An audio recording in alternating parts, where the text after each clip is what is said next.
Innal hamdalillah nahmaduhu wa nasta'inuhu wa nastaghfiruh wa na'udzu billahi min shururi anfusina wa sayyiati a'malina. Man yahdihillahu fala mudhillalah wa man yudlil fala hadiyalah. Wa asyhadu an la ilaha illallah wahdahu la syarikalah wa asyhadu anna Muhammadan abduhu wa rasuluhu la nabiyya wa la rasula ba'dah. Allahumma shalli wa sallim wa barik ala nabiyyina Muhammadin wa ala alihi wa ashabihi wa man tabi'ahum bi ihsan ila yaumiddin ma ba'd. Melanjutkan pembahasan kitab Manhajus Salikin wa Tawdihul Fiqh Fiddin. Masih pada Kitabul Janaizi, bab tentang perkara-perkara yang berkaitan dengan penyelenggaraan jenazah. Kemarin sudah kita selesaikan tentang bagaimana cara memandikan, bagaimana cara mengkafani, dan bagaimana cara mensolatkan, dan bagaimana cara memakamkan. Dan keutamaan di dalam mengikuti prosesi penyelenggaraan jenazah ini. Kemudian berikutnya akan kita baca di halaman 27 ya, yaitu beberapa pembahasan atau adab-adab di antaranya tentang takziah. Di takziah itu dari azza yu'azi takziatan, zakah yuzaki tazkiyatan. Artinya adalah memotivasi ataupun menghibur keluarga si mayit. Yang mana ini termasuk sebuah amal ibadah dan termasuk kebaikan, menguatkan saudara-saudara kita yang sedang ditimpa musibah ya, dengan perkara-perkara yang diperintahkan dalam syariat kita.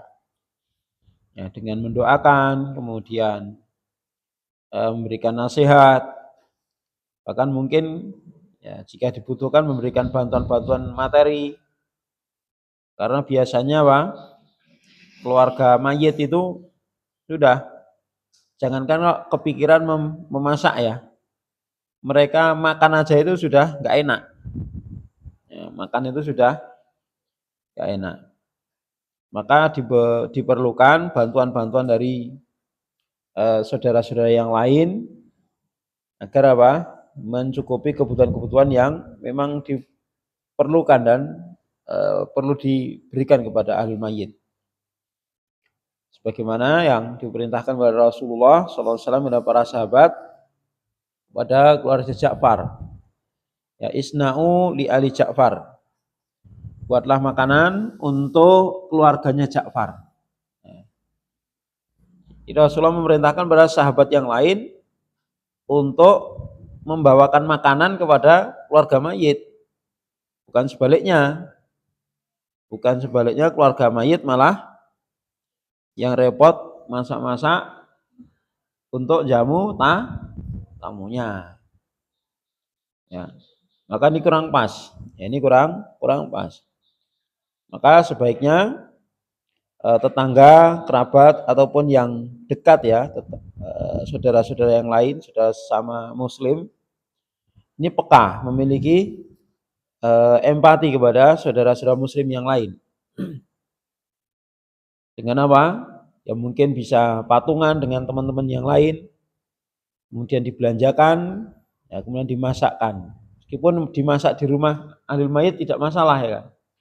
Tapi yang membelanjakan, yang memasakkan, termasuk yang bawa bahan-bahannya dari tetangga sekitar, maka itu bagus. Ya, kemudian diberikan kepada keluarga si mayit ya, agar mereka di dalam menghadapi musibah ini lebih ringan. Ya, lebih ringan, mereka merasa diperhatikan, merasa ada orang-orang yang sangat mencintai dia. Ya, sangat memperhatikan mereka. Dan ini penting ikhwati fillah. Dan untuk takziah ini ya tidak ada batasan sampai berapa lama ya, selama itu dibutuhkan ya disyariatkan untuk bertakziah. Sehingga tidak hanya di hari H ya, Takziah itu bisa H+2 atau H+3 atau seperlunya ketika memang ahli mayit masih membutuhkan pendampingan ataupun motivasi-motivasi dari yang lainnya. Qala al-musannif au mu'allif rahimahullah taala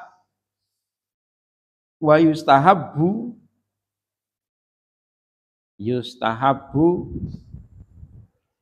ta'ziyatul musabi bil mayyiti.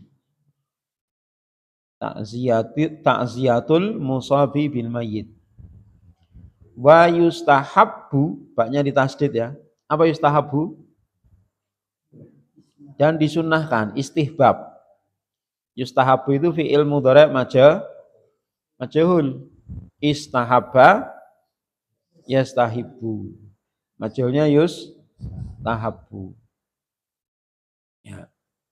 Dianjurkan, disunnahkan agar menghibur al-musab bil mayyit. Ya. Keluarga yang terkena musibah kematian. Ya, terkena musibah kematian. Al-musab bil mayyit. Al-musab itu sigotnya isim apa ya, Pak? Isim maf'ul. Dari fi'il madhi apa?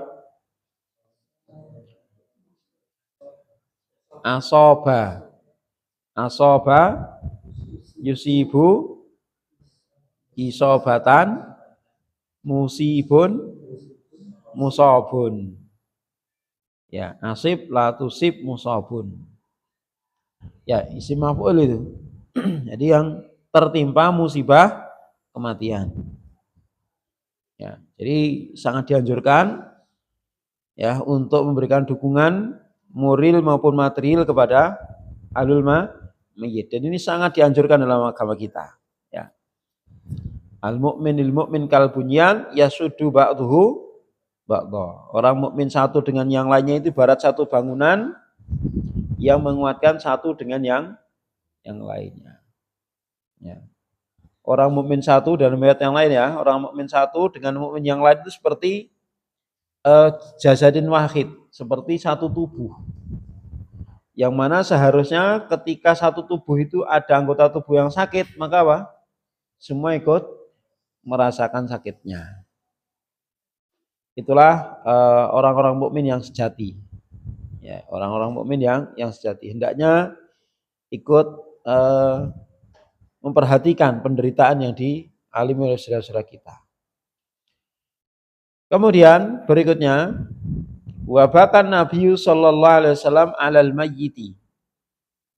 Wa baka an-Nabi sallallahu alaihi wasallam 'alal mayyiti. Rasulullah SAW pernah menangis, ya, menangisi mayit. Ya, ini ketika anak beliau namanya Ibrahim meninggal. Ya, jadi asbabul wurud kisah hadis ini adalah ketika anak beliau yang namanya Ibrahim, putra dari istri beliau yaitu Siti Khadijah ya. Istri beliau namanya Khadijah meninggal. Dan beliau menangis. Ya, menangis. Kemudian para sahabat, "Ma hadza ya Rasulullah?" Kenapa Anda menangis ya Rasulullah itu? Maka Rasul menjawab, "Innaha rahmatun." Ya, ini sesungguhnya tangisan ini, air mata ini adalah air mata kasih sayang. Artinya apa? Wajar, lumrah, fitrah. Ketika manusia itu ditinggal orang yang dia cintai sedih, menangis, itu sebuah apa? Tanda bahwa ada rasa cinta yang ada di dalam hatinya terhadap si mayit. Jelas ya? Dan itu wajar. Selama apa? Selama tidak sampai apa? Ya, sampai meratap, sampai terjerumus kepada niyahah. Ya, ratapan-ratapan yang bertentangan dengan syariat. Ketika apa? Seseorang sampai teriak-teriak, kemudian sampai mengeluh sana mengeluh sini, seolah-olah tidak ridho dengan takdirnya Allah sampai bergulung-gulung di lantai, sampai apa itu menarik-narik rambutnya sendiri, ya, menyobekin baju-bajunya sendiri, ya. Maka termasuk bagian dari niyahah atau meratap yang dilarang oleh Rasulullah. Intinya apa? Menangisi ya mayit itu bukan suatu yang dilarang. Bahkan ini termasuk fitrah. Ya, termasuk fitrah tanda bahwasanya orang tersebut cinta terhadap si mayit. Terus ma'annahu la'anana ihata wal mustami'ata.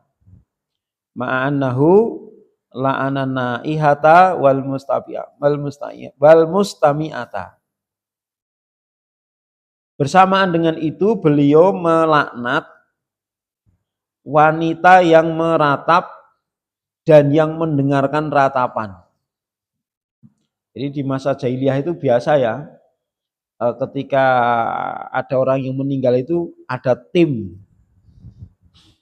yang menangis dan meratap.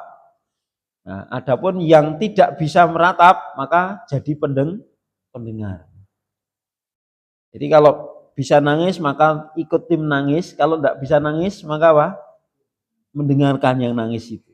Namanya mustami'ahnya. Jadi dalam niyahah pun ada mustami'nya. Ya. Maka dua-duanya, baik yang melakukan ratapan atau yang mendengarkan ratapan itu dengan sengaja, dalam artian apa? Memang itu disengaja untuk mendengarkan ratapan itu, maka dilaknat oleh Rasulullah Sallallahu Alaihi Wasallam. Jadi beda ya, seorang menangis karena sedih sama nangis karena niyahah, meratap itu. Orang yang menangis karena meratap itu ada unsur-unsur tidak ridho dengan takdir Allah Subhanahu wa ta'ala. Lah itu yang dilarang. Ya, itu yang dilarang. Karena apa? Semuanya berasal dari Allah, diambil kembali lagi oleh Allah itu sudah wajar gitu ya. Ya. Nah, mana sisi yang membolehkan kita untuk tidak ridho dengan takdirnya Allah. Ya. Maka di situ memang butuh perjuangan yang besar. Makanya apa? Selalu kita dianjurkan untuk membaca kalimat istirja. Apa itu? Inna lillahi wa inna ilaihi raji'un. Pertama kali kita ke musibah itu ucapkan ini. Dan dihayati maknanya. Insya Allah akan sabar. Inna lillah, sesungguhnya kita semua adalah punya Allah. Wa inna ilaihi raji'un. Dan kita semua akan kembali kepada Allah. Termasuk si mayit yang meninggal itu punya Allah dan kembali kepada Allah. Maka dengan kalimat seperti itu diharapkan apa? Ya bisa menerima apa yang menjadi ketetapan Allah Subhanahu wa taala, meskipun ya sedih, meskipun ya menyakitkan. Tapi kita ridho dengan ketetapan Allah Subhanahu wa taala. Adapun niyahah, meratap itu bertentangan dengan ini. Ya, bertentangan dengan ridho terhadap takdirnya Allah Subhanahu wa taala. Selesai, kemudian takziah selesai ya. Kemudian hendaknya waqala,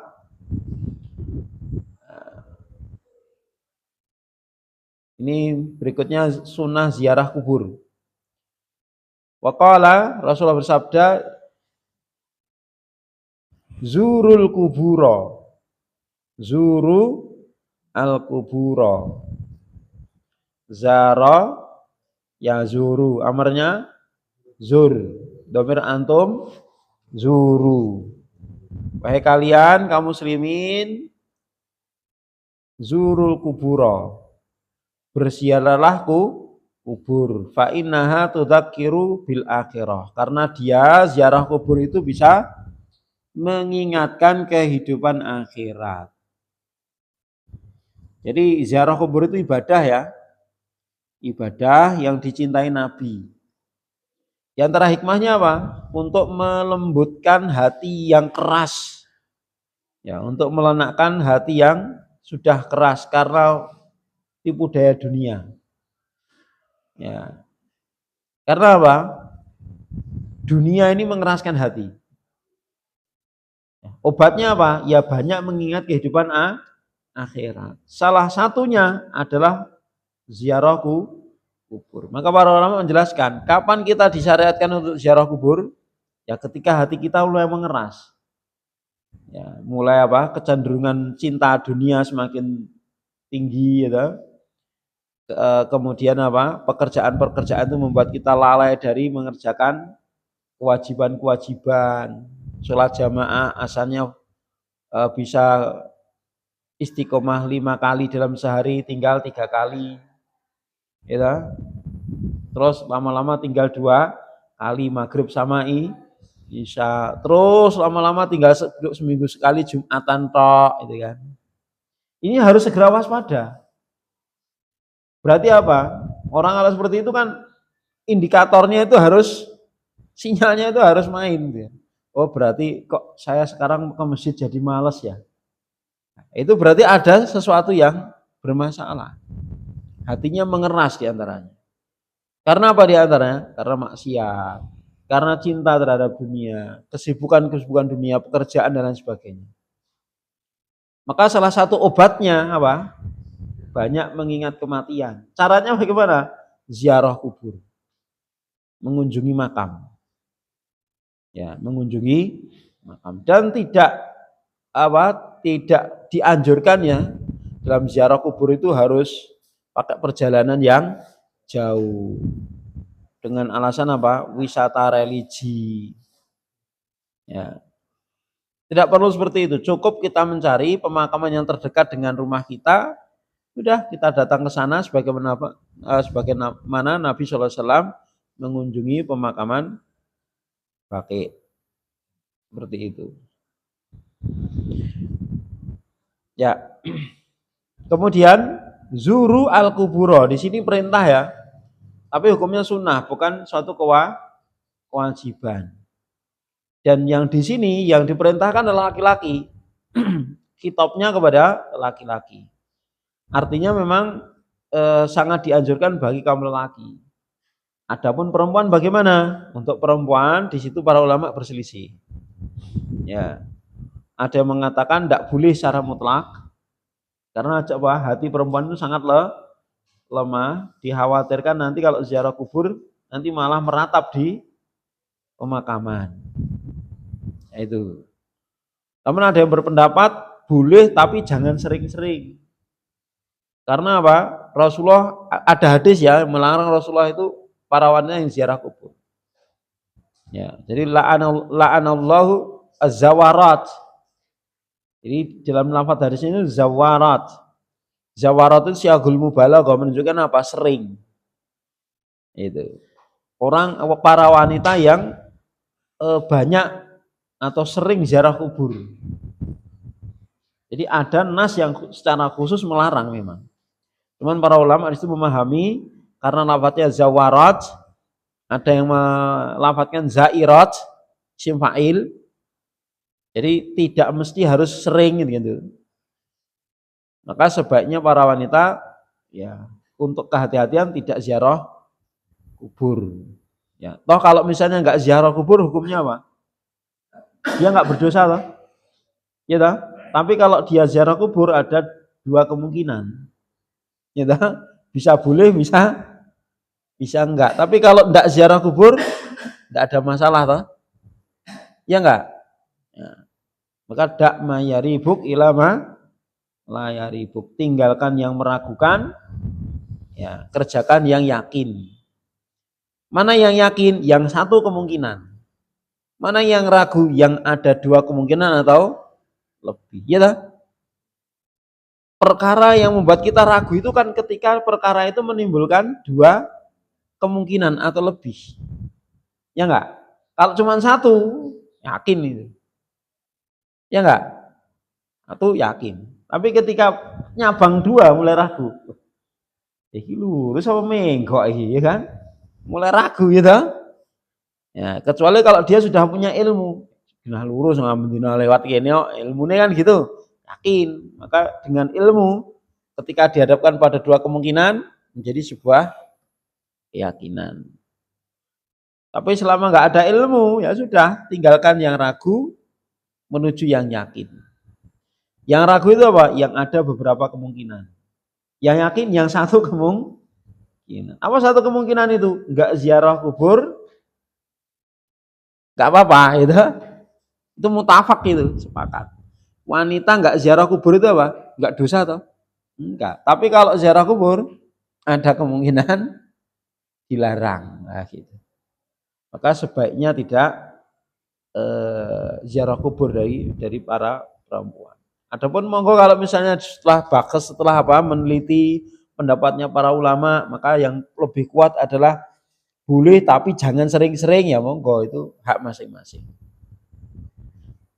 Itu tentang ziarah kubur ya. Kemudian nanti di berikutnya beliau mu'alif akan mencontohkan atau membawakan beberapa dzikir ataupun doa yang disyariatkan ketika untuk ziarah kubur. Gimana Mas? Ya silahkan. Ada cara? Oh kajian, ya enggak. Jadi pemateri ya? Oke. Oke. Ya.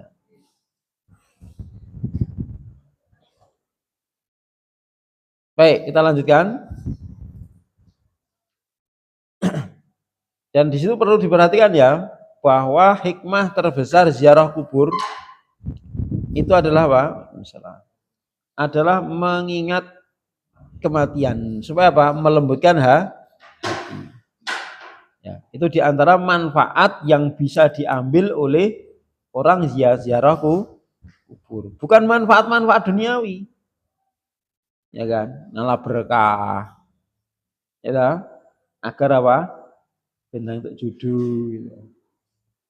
Ujian lulus, daftar PNS lolos, bukan itu. Tujuan ziarah kubur bukan untuk itu, tapi murni untuk ta'abbud, ibadah kepada Allah, melembutkan hati. Terus memberi manfaat pada si mayit, boleh nggak? Boleh, dan itu bagus. Yaitu mendoakan si mayit, bukan berdoa kepada mayit, bukan mengambil manfaat dari mayit, bukan. Ini mengambil manfaat dari mayit ini hanya apa? Dari sisi pahala. Ya kan? Dari sisi pahala kita ziarah kubur itu. Ya, terus. Wayan bagi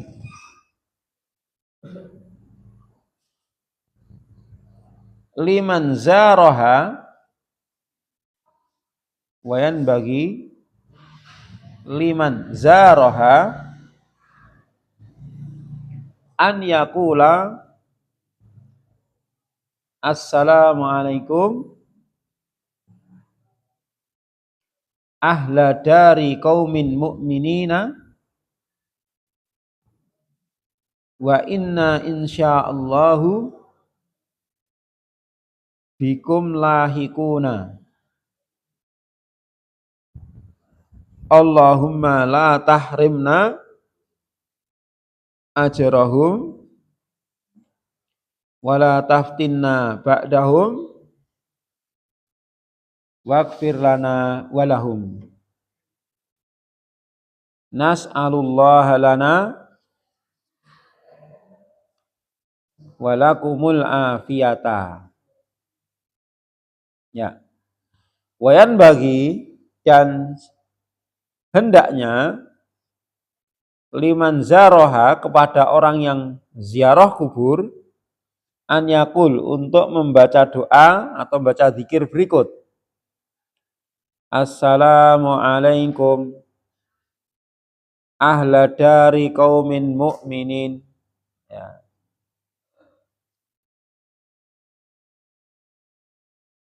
Semoga keselamatan tercurah atas kalian wahai ahla dari qaumin mu'minin. Penghuni dar apa dar? kampung ya, penghuni atau penduduk kampung dari kalangan orang-orang beriman. Maksudnya apa? Ahlul kubur ya. Wa inna insyaallahu, dan sesungguhnya kami ini insyaallah bikum lahikun, akan menyusul kalian. Lahikun kan menyusul ya, akan menyusul kalian. Maksudnya apa? Pasti akan mati juga gitu ya. Nah, dari sini apa? Orang yang ziarah kubur ya dia akan mengingat kematian. Allahumma ya Allah la tahrimna ajrahum.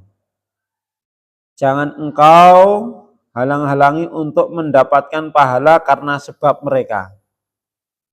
Ya, artinya apa? Dengan berkunjung ziarah kubur itu kita mengharapkan pahala dari Allah.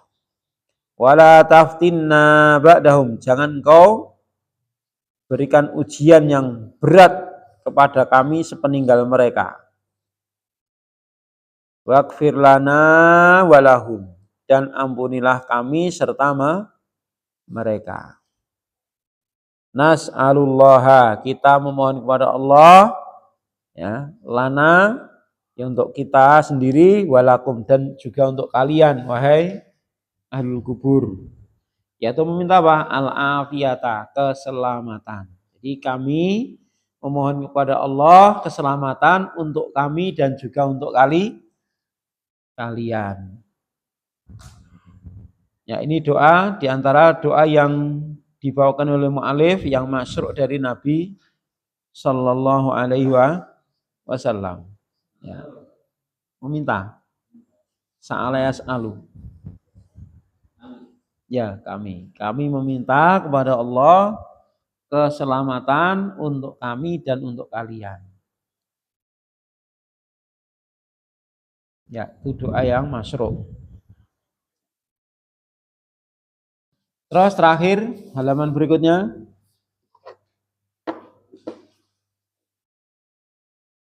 Wa ayyu qurbatin fa'alaha.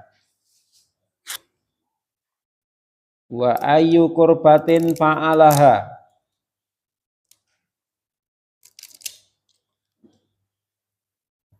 Wa ja'ala sawabaha li muslimin nafa'ahu dzalika wallahu a'lam. Wa ayu qurbatin, amal ibadah apapun. Qurbah itu amal ibadah ya. Amal ibadah apapun yang fa'alaha, yang dia kerjakan, yang dikerjakan oleh seorang muslim, wa ja'ala sawabah, lalu dia niatkan pahalanya li muslimin, untuk muslim yang lain.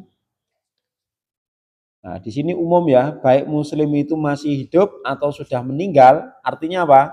Dia menghadiahkan amal itu untuk muslim yang lain, baik muslim itu masih hidup atau sudah meninggal. Apa kata saya? Nafa'ahu dzalik, itu bermanfaat ya bagi si muslim tadi. Artinya apa? Di sini mu'alif berpendapat bahwasanya ketika ada seseorang menghadiahkan amal soleh untuk saudaranya yang lain, baik masih hidup atau sudah mati, dan itu amal soleh apapun, kata beliau apa? Di sini sampai pahalanya. Walaupun dalam masalah ini silang pendapat ya, ada perselisihan yang cukup kuat di kalangan para ulama kita. Bahkan ulama ahlu sunnah pun di sini juga berselisih. Terbukti apa? Syekh Sa'di di sini memilih pendapat yang sampai, ya kan? Jadi ketika misalnya apa? Ada yang baca Quran, ada yang sedekah, ada yang puasa, gitu, ada yang umroh, ada yang haji, kemudian pahalanya itu diberikan kepada yang meninggal atau yang masih hidup, maka itu sampai pahalanya. Ini pendapat beliau Syekh. Ya.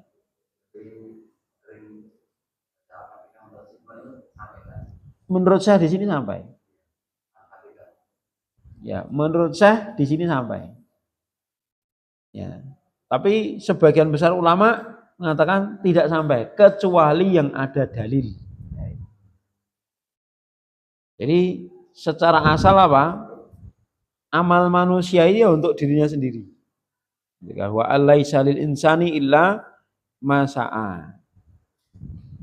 Seseorang itu tidak akan mendapatkan balasan kecuali yang diusahakan sendiri. Itu secara asal hukumnya seperti itu. Kemudian di sana ada dalil-dalil yang mengatakan ada beberapa amal soleh yang kalau itu dihadiahkan untuk mayit itu sampai. Ada dalilnya itu. Maka ulama-ulama yang sebagian mereka membatasi ya, harus berdasarkan dalil. Hanya yang sebatas dalil ada dalilnya. Karena apa? Itu pun alasannya cukup kuat. Kenapa? Para sahabat Nabi itu kan paling semangat memberikan kebaikan kepada saudaranya. Enggak ada yang mengungkuli baiknya para sahabat, enggak ada. Enggak ada generasi yang lebih cinta kepada saudaranya yang mengungkuli para sahabat, itu enggak ada. Mau bukti? Ketika sahabat Muhajirin hijrah ke Madinah, enggak bawa apa-apa. Enggak bawa apa-apa. Didatangi, kamu butuh apa?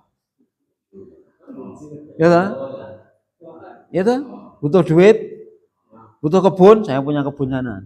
Kamu bisa kelola. Kamu nggak punya istri, saya punya istri 2. Nanti cerai 1, kamu pilih mana? Masya Allah, apa ada orang itu sekarang? Kayak gitu. Ya toh? Jadi kalau urusan cinta dengan saudaranya, jangan tanya para sahabat. Ya kan? Tapi ketika sahabat yang lain meninggal, ada nggak mereka ngumpul kataman 30 juz gitu? Ada riwayatnya. Saya belum pernah mendengar. Ya. Jelas ya? Seperti itu. Jadi amalan-amalan yang akan sampai kepada si mayit itu amal-amal yang memang ada nasnya, seperti sedekah. Itu memang ada. Ya, sedekah itu bisa bermanfaat buat si mayit. Tapi sedekah itu untuk fuqara wal masakin. Ya. Jelas? Namanya sedekah itu fuqara wal masakin. Kalau untuk orang kaya, untuk orang yang berada namanya hadiah. Sedekah. Seperti itu. Jelas ya, dari sini ya. Monggo kalau kita mau ngikuti syekh ya berarti di sini apa? Bebas. Tapi kalau mau hati-hati ngikuti manhaj salaf dalam artian apa ya? Kita hanya berpijak kepada apa yang dilakukan oleh generasi terdahulu, ya itu insya Allah lebih aman. Lebih aman. Dalam artian apa? Apa yang dipraktekkan oleh para sahabat itu kan sudah langsung disaksikan oleh Rasulullah gitu loh. Ya Kak? Jadi kalau ada kesalahan mesti diingatkan oleh Nabi. Kalau para sahabat mengerjakan satu perkara, Rasulullah tahu, kemudian dibiarkan itu namanya takrir, persetujuan dari Rasulullah SAW. Dan itu menjadi sebuah hukum. Seperti itu. Wallahu a'lam. Selesai ahkamul janais. Ya.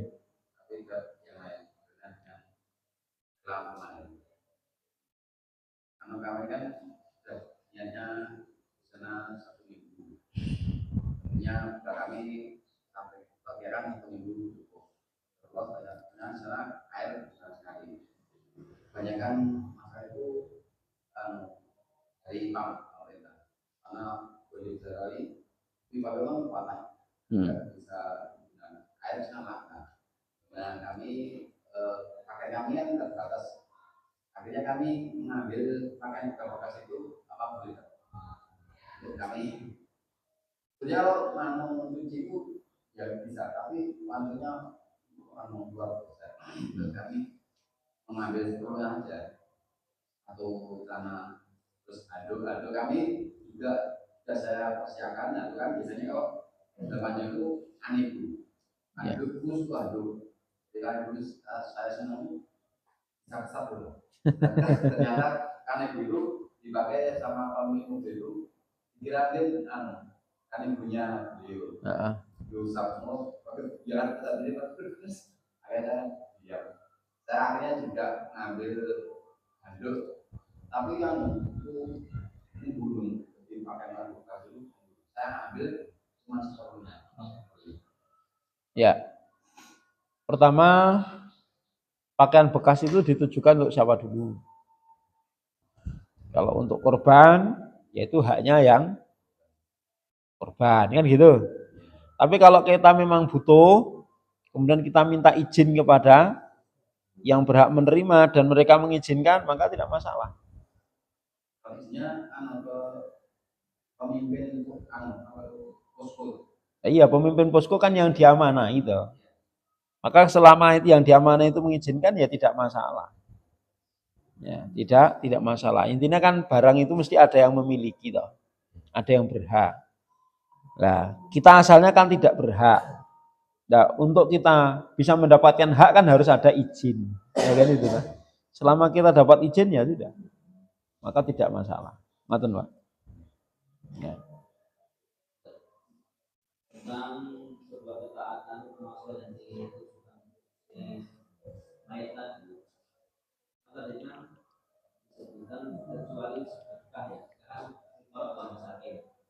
Terus bagaimana kalau itu karena pembangunan masjid atau ya nggak apa-apa, artinya gini loh, kalau kita ngikuti pendapat yang ini berarti kan seluruh amal soleh apapun bisa, jelas seluruh amal soleh apapun bisa, entah kita untuk bangun masjid, wakaf, apalagi wakaf itu ada dalilnya bahwasanya wakaf itu bermanfaat buat si mayit, itu ada dalilnya.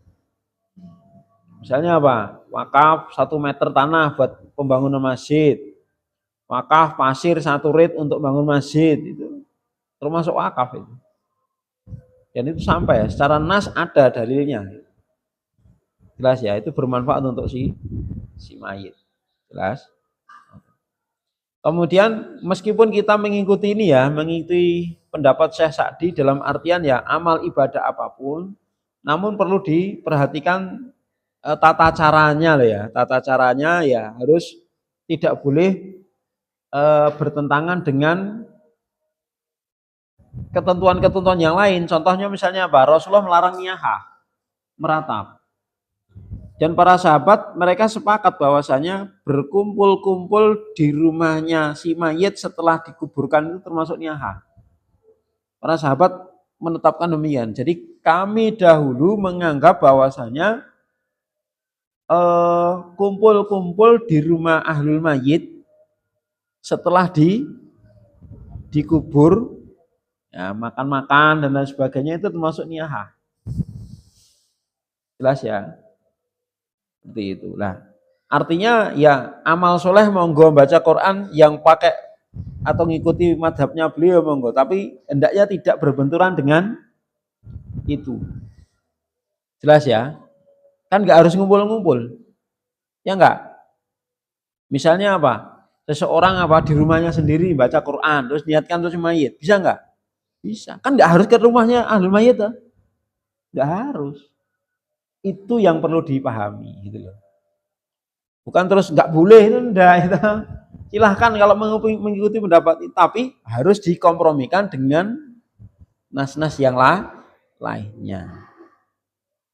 Jangan sampai kita ingin mengamalkan sunnah dalam artian kebaikan, memberi kebaikan pada semayit, tapi kita terjerumus pada larangan. Paham ya? Bisa dipahami lah? Itu. Mau sedekah silahkan. Ya, tapi jangan terus apa? Ahli mayit sedekah, kemudian mengumpulkan tetangga, makan-makan. Nah, itu kan termasuk niyahah. Paham ya? Seperti itu. Kalau mau sedekah, boleh ya kan langsung diberikan uang kepada fuqara wal masakin, atau minta orang dikasih uang, nih ahlul mayit punya duit ya, misalnya kaya misalnya, kami punya duit sedekah untuk si mayit. Boleh. Misalnya nyuruh orang ini tolong diberikan nasi, bagikan kepada fuqara wal masakin. Tidak masalah, tidak harus ngumpul di rumahnya. Nah, itu yang perlu dipahami. Jadi sedekah itu perkara sendiri, ngumpul-ngumpul itu ada hukumnya sendiri gitu loh. Jelas? Ya, jadi jangan, kadang-kadang orang itu salah paham. Mosok sedekah ya ora entuk. Iya. Kadang orang itu gitu ya, dah. Nah, maka kita tegaskan di sini bahwa amal apapun menurut saya di sini boleh, tapi tolong perhatikan jangan sampai tata caranya itu ya bertentangan dengan syariat yang sudah ada. Apa contoh bertentangan? Sampai terjerumus pada niyahah tadi. Ya. Yang pertama, yang kedua kadang-kadang takaluf. Apa itu takaluf? Membebani diri. Karena sudah menjadi tradisi, ya, sehabis kematian itu ngumpul-ngumpul. Bagi ahlul mayit yang miskin pun akhirnya apa? Terpaksa harus pinjem sana, pinjem sini. Yang akhirnya apa? Berat. Dan itu kita rasakan sendiri. Ya. Di antara keluarga kita pun yang belum semuanya kenal agama dengan baik ya. Ada sebagian neneknya istri atau keluarganya istri itu kan mbahnya meninggal. Nah, ketika 1000 hari itu pokoknya semua anaknya wajib iuran 2 juta. Wajib itu. Itu kan memberatkan. Ya enggak? Itu memberatkan. Padahal yang mengkoordinir itu orangnya kaya itu loh. Anaknya kerja di Jepang. Kaya, yang lain cuman buruh, tani aja enggak mesti ya kan. Akhirnya ya harus jual ini, jual itu, cari pinjaman sana, pinjaman itu untuk bisa kumpul uang 2 juta itu. Ya, kenapa enggak kepikir yang kaya itu ya sudah tak kupil kabeh kan gitu tuh harusnya. Yang punya ide kan dia gitu loh. Kenapa? Ya, kita kan apa ya? Kita kan hanya pendatang ya. Kalau saya kan pendatang dan enggak mau terlibat itu. Iya, enggak mau terlibat acara itu, yang kita juga enggak menghadirinya. Itu kan pas apa itu acara kakeknya istri saya itu. Saya ya diundang tapi enggak datang. Seperti itu. Jadi diwajibkan anak-anaknya itu iuran 2 juta. Itu. Itu untuk apa? Makan-makan, nyembelih kambing, terus dibagi-bagikan pada warga, dibagi-bagikan plus malamnya ngumpul makan. Nah, gitu. Maka seperti itu yang ya syariat itu tidak suka. Karena apa? Membebani, takaluf. Jelas ya?